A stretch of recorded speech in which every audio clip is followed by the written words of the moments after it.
오늘 우리가 읽은 본문은 사무엘하 7장에 기록되어 있는 다윗의 언약을 근거하고 있습니다. 표제에 의하면 시편 89편의 저자는 헤만의 형제로 추정되는 에스라엘 에단이라는 사람입니다. 이 인물은 다윗과 솔로몬 시대 헤만, 아삽과 더불어 이스라엘의 3대 악사로 활동한 여두둔과 동일 인물이라고 여겨집니다. 에스라엘 에단, 여두둔은 다윗의 왕조의 입지가 흔들리고 있는 불안한 상황 속에서 오늘의 시편을 노래하였습니다.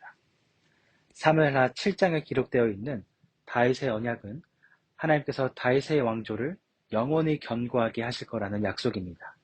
사무엘하 7장 13절입니다. 그는 내 이름을 위하여 집을 건축할 것이요 나는 그의 나라 왕위를 영원히 견고하게 하리라. 아멘. 다윗의 언약은 다윗 왕조를 향한 하나님의 약속일 뿐만 아니라 하나님께서 이루실 영원한 하늘나라를 의미합니다. 그러나 오늘 시편의 저자는 이 땅에 속해 있는 다윗의 왕조와 연결시켜 다윗의 왕조의 어려움을 말하고 있는 것입니다. 89편의 전체 주제는 하나님을 향한 호소문이라고 할 수 있습니다.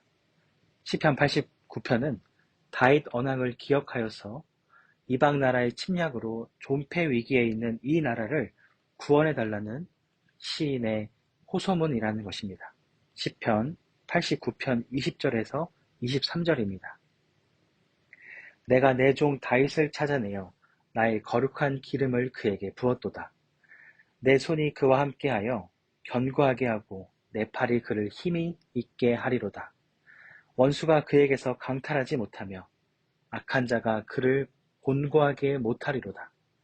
내가 그의 앞에서 그 대적들을 박멸하며 그를 미워하는 자들을 치려니와. 아멘.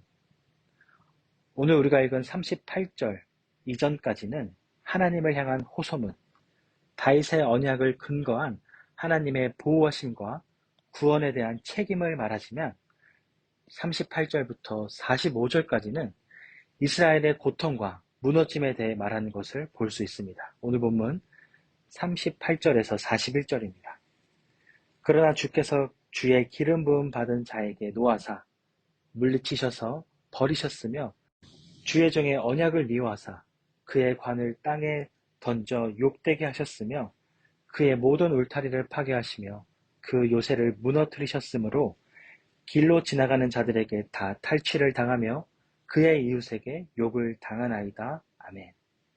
기름 부음 받은 다윗의 왕조를 버리고 미워하며 다윗 왕조는 조롱거리가 되었다고 시인은 말하고 있습니다. 사랑 여러분, 하나님께서는 정말로 다윗의 왕조를 버리신 걸까요? 그렇지 않습니다. 하나님께서는 당신이 사랑하는 백성을 위해 올바른 길을 보여주시고 선지자와 말씀을 통해 그들을 가르치고 돌아오기만을 기다리셨습니다. 그러나 어리석은 이스라엘 백성들은 하나님의 약속을 저버렸고 하나님의 사랑을 배반하였습니다. 그렇게 하나님을 떠난 백성들은 길 잃은 양처럼 사나운 짐승들에게 고통받게 되었고 주인 없는 양처럼 갈 길을 몰라 헤매이게 된 것이었습니다. 하나님께서 이스라엘을 버리신 것이 아니라 이스라엘 백성이 하나님을 떠나고 하나님과의 약속을 어긴 것입니다. 오늘 본문을 통해 우리가 기억해야 할 것은 우리는 언약 안에 있는 백성이라는 것입니다. 하나님께서 이스라엘 백성과 언약하고 노예였던 그들이 하나님의 자녀가 되고 백성이 된 것처럼 우리도 그 언약으로 말미암아 자격 없는 우리가 하나님의 자녀가 되고 하나님의 백성이 되었습니다.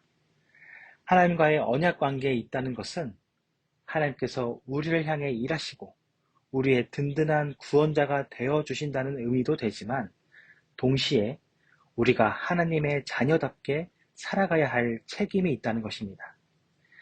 우리가 하나님을 향해 도우심과 인도하심을 바라는 것처럼 하나님께서도 우리의 믿음과 순종을 원하신다는 것입니다.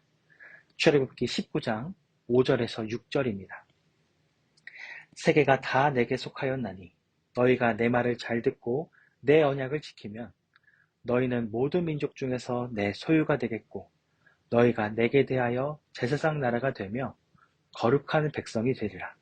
너는 이 말을 이스라엘 자손에게 전할지니라. 아멘. 구약의 이스라엘 백성들은 하나님의 제사장 나라였습니다. 제사장 나라로서 이방 나라들에게 하나님을 전파해야 할 사명이 있는 나라였습니다. 그러나 그들은 하나님을 배반하였고 하나님과의 약속을 일방적으로 깨트리며 하나님의 마음을 아프게 하였습니다. 그러나 오늘 말씀을 들은 우리는 하나님과의 언약 관계 안에 있음을 깨닫고 알아 그 언약을 소중히 지키는 우리 모두가 되기를 바랍니다. 우리를 통해 하나님이 드러나는 삶을 살아가게 되기를 바랍니다.